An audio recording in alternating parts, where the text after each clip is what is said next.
Një krim I rënd brenda familjes ka ndodhur në qytetin e Prizrenit në Kosovë, ku një vajzë e mitur vetëm 15 vjeç është vrarë me thik nga babai I saj, ndërsa motra dhe nëna e saj janë plagosur. Ngjarja është regjistruar në orët e para të mëngjesit, ndërsa lajmi për këtë krim të rënd në familje është konfirmuar nga autoritetet policore në Kosovë. Autori me origjinë turke, I cili është vënë në prangat e policisë, gjithashtu ka plagosur dhe vajzën 10 vjeçare, bashkëshorten e tij, të cilat fatmirësisht ndodhen jashtë rrezikut për jetën.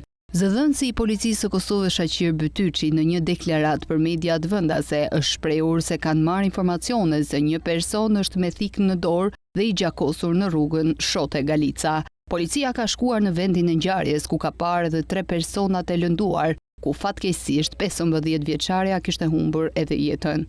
Sipas mediave në Kosovë, autori ka tentuar të vrasë edhe veten.